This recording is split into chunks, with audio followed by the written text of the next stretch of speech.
The Gaggle session can be very overwhelming, so don't make this too difficult for you or your students. Really, this session is to introduce all of the features of Gaggle and then give the students some time to personalize it and go through some of the Gaggle applications that are available to them.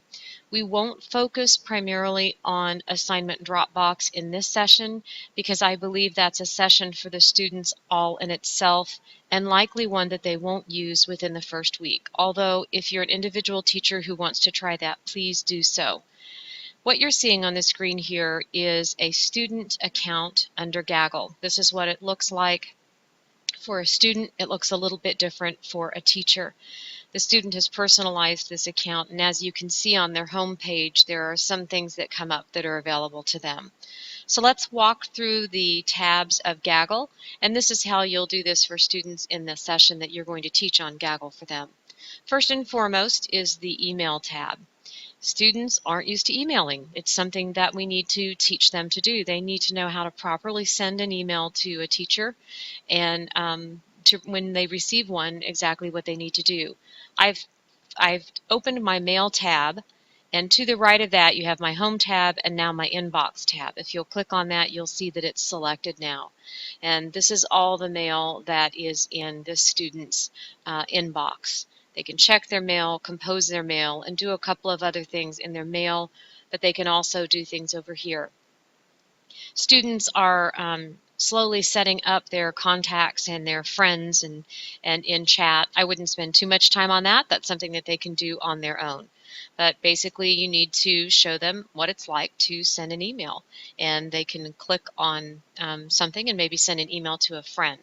What they need to remember is that the ReadSpring Gaggle domain is going to be different than any other domain. If I were to log out of the student's account and show you that on the home page it is at s.rs-wolves.com. If this isn't the extension, then they're not going to access their email correctly. And sometimes it will come up like that. Sometimes it will come up as gaggle.net. And so they just need to know that they need to log in using that at s.rs-wolves.com. And then they put in their password. Their password is going to be the same as it is for their computer login. So those two things should be the same. So I'm going to log back into this student's account. After you've spent a little bit of time on their mail, go show them their My Classes tab. All of their classes will be available in here. And if I click on this student's first class, all of the features are the same. They have options to post to their wall, photos, class documents, check their assignments, and so on. You can see that set up the same way no matter what class they have. So I'm going to go just click through a couple. And these icons that you're seeing here, those were set by the teacher. So notice that the Child and Family Development teacher here set that as the icon, and the English teacher for this student set that icon, the PE teacher set that icon, and so on and so forth. Those were set by the teacher. So anything they want to access within a class is done under their Classes tab. Now let's go to Applications. In Applications, they can access their calendar. Anytime a teacher posts an assignment to the assignment Dropbox, it will populate in the student's calendar. The student doesn't have to do anything there. And as you can see, this student has a list of assignments that are due, and you can see all of the subjects that the student has, so it helps kind of keep them organized. So I'm going to close out of my calendar and go back to my Applications tab under Digital Locker.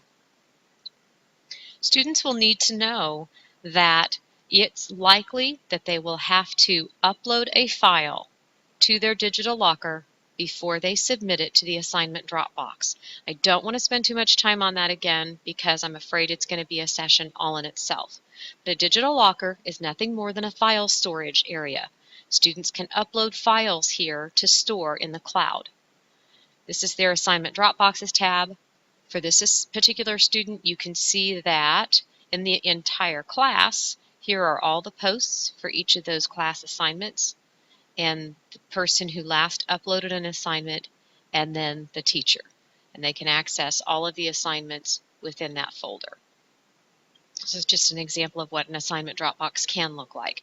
Social wall is like Facebook. Students really like posting things to their social wall. This is where they can add friends and personalize it. On the blogs, students, if asked, can write blogs for classes. And as you can see, this student doesn't have a teacher who's using a blog.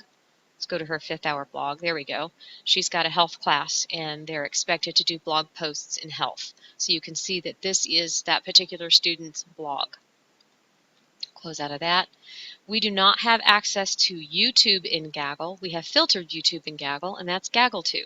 Students can search from thousands of videos in here. So you can see just at a glance that there are thousands of videos that a student can access all right here within Gaggle 2. There's never a need to send them out to YouTube for this.